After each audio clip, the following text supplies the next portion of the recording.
Hello everyone, I'm Tally, this is Farrell and we are bored of it, and welcome to our review of Zoo Tycoon, the board game. This is a board game for people who centre in the Venn diagram of people who like heavy Euros, Zoo Tycoon, the video game, and people who have a weird obsession with animal fertility. So this is for 1 to 4 players, and it is the officially licensed adaptation of the video game, and in it you're going to be creating your own zoos while balancing your conservation and education efforts. Now, probably the first thing you're going to wonder is this an Ark Nova ripoff? And first thing, no. Second thing, they're actually quite different in both how they feel and how the gameplay works. And it's very likely that one person who likes one won't like the other in both directions. So before we get into why that might be, please know that we, about a year ago, did a preview with a prototype of Zoo Tycoon, and we received our copy in exchange for that work. But this review wasn't arranged with the publisher or the designer. We just did it because we liked the game and wanted to talk about it.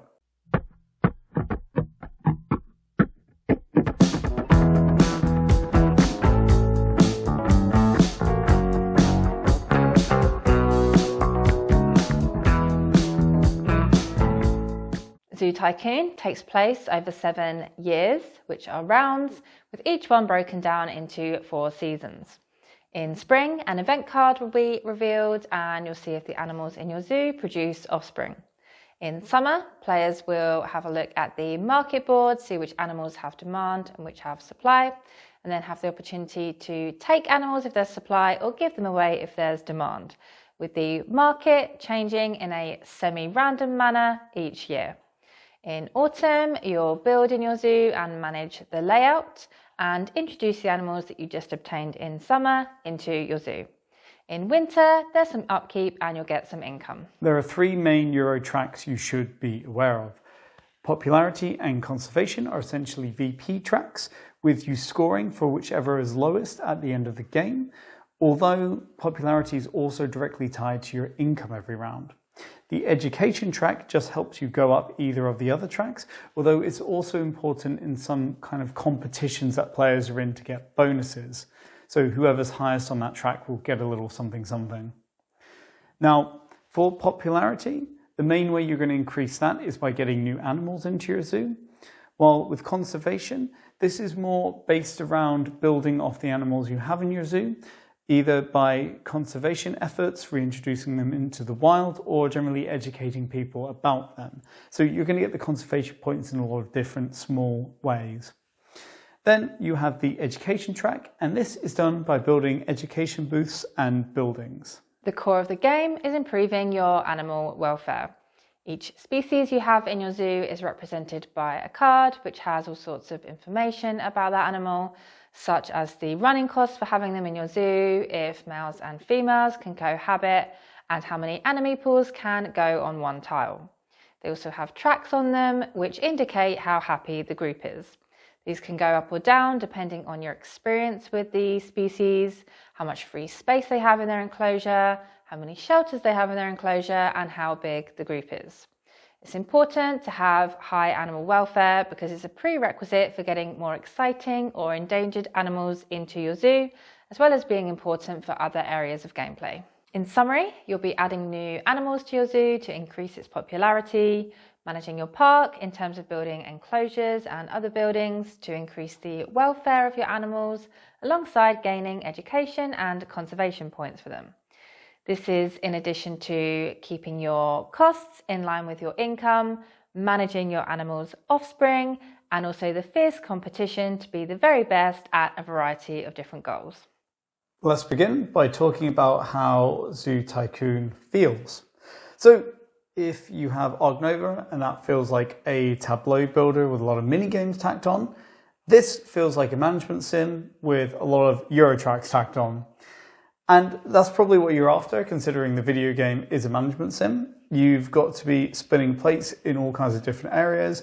You're always trying to do a little better each year. You've got to care for the welfare of your animals. have quite enough money to do everything you want, so you've got to pick and choose where to fight your battles, and you've got to worry about the layout of your park because you don't want to back yourself into a corner.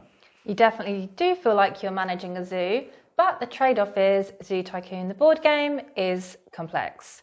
If you're thinking about picking this up based on your love for the video game, then you have to know that you have to be able to go in and enjoy this, and it's a big, heavy, complex game.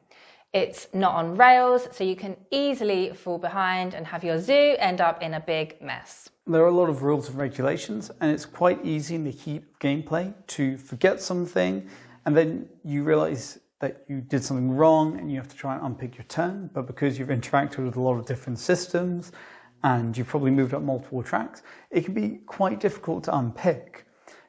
For example, it can be easy in the heat of getting excited about what animals are on offer to forget that you can only take level 2 or 3 animals if all of your current animals are in the green zone on their welfare.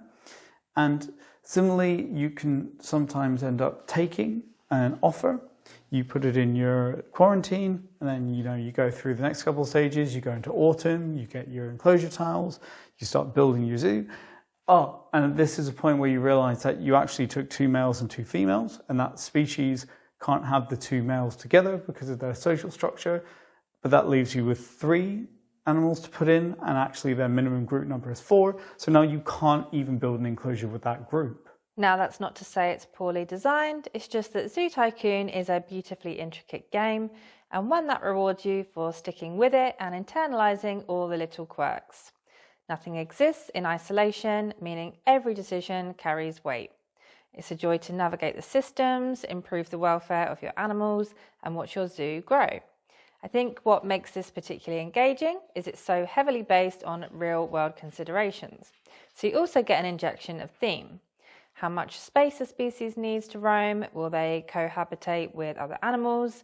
And what is their social structure are just a few considerations which have delightfully been turned into mechanisms which create a unique Euro puzzle. A perfect example is the offspring system, which is cute, exciting, and debilitating. If there's at least a male and a female in one of your enclosures, every spring you're going to roll to see if they have offspring.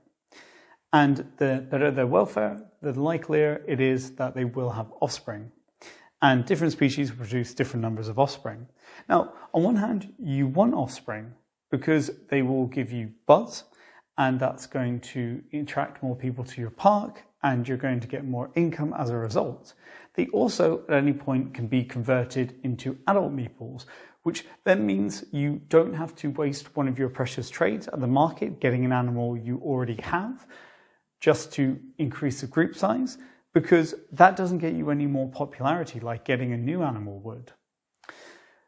However, on the other hand, offspring are worth negative points at the end of the game if you haven't converted them to adult meeples. And the issue is adult meeples take up space and they increase your running costs. And at some point, you might not even be physically able to put more of that species in an enclosure.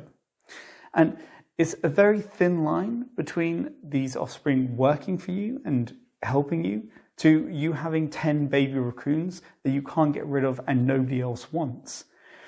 And it's a wonderful risk-reward system, and it's really interesting how it changes a lot of your other considerations in the game and how you have to work with it and around it. For example, maybe now you don't want your animal welfare to be that good because it makes the animals randy. On the other hand, you do want them to be extremely happy. Zoo Tycoon has you compete in a lot of areas of the game, so it's way more cutthroat and interactive than you'd expect. Each round, you'll see who's highest on the education track, who meets this year's donor criteria, which more often than not is highest animal welfare, who has the most conservation points, etc. All of these provide you with rewards that you desperately need because points, money and enclosures are pretty tight. Now, we're not going to lie, the competition will have you sweating. And there's nothing more devastating than looking up and seeing Farrell has got 15 points on the education track. There's also a lot of competitiveness for endgame scoring, such as being the first player to have all of the animals from a specific nature reserve in their zoo, or being the player that has the most unique level 1 and 2 species births. So this creates a lot of long-term tension on top of the round-to-round stress. Now, we really like this multi-directional battle, which pulls you every which way, because it makes almost every system you can engage with worthwhile and interesting. Speaking of all this competitiveness, it's probably worth taking a moment to highlight some elements people won't like. Now, there is an element of luck in Zoo Tycoon, and it's definitely going to help or hinder players in, you could potentially say, unfair ways at times. So you have the marketplace, and because this is semi-random, it's shifting every round. So you can't predict what's going to come up. And it could be that you take an animal one year and you put it in your zoo, and you kind of only just got the minimum number you need to form a group. So it's in the yellow kind of unhappy zone.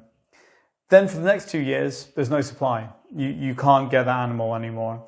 And this means you're stuck in the yellow zone, which means you then can't take level 2 and level 3 species. And this is a similar problem with the offspring, because you're rolling dice. And if you have 6 females in an enclosure and you have to roll for each one, you could end up with 6 or more offspring, or you could end up with none. And that's quite a big swing of points, considering it's negative VP if you can't get rid of them. And then even if you can, you still have to spend a lot of time getting rid of them. So for us, it's not so big a deal. It didn't bother us. It adds to the puzzle. It's kind of based, these mechanisms are based on kind of real life elements. So it adds to the theme. It also means that you're always kind of on your toes. You have to pivot. You have to be ready. But it's also completely fair that people might not enjoy playing a 2-hour heavy Euro and losing because they had 6 offspring based on a dice roll. Okay, we've talked a lot about the animals, but what about the zoo as a whole? In autumn is when you build your zoo. And in this phase, you're going to lay out your gathered enclosure tiles to create enclosures for the animals to go in, and then spend your money on various buildings and upgrades for the enclosures. Maybe you want a little gift shop so you can get more money. Maybe you want a conservation center to boost yourself up that conservation track. Now, the layout of your zoo is important because many of these buildings will require careful placement to trigger their abilities to the maximum. So foresight is certainly necessary, particularly as you'll likely be running out of space by the late game. It's delightfully fulfilling as a spatial puzzle, and to a limited extent captures the fun you have of laying out your zoo in Zoo Tycoon, the video game. So, final thoughts. Zoo Tycoon is a game we fully recommend for people who like intricate and complex Euros, or for those who simply really like the theme. It's rare that we see a theme so well integrated into the mechanisms, or a Euro that is so competitive.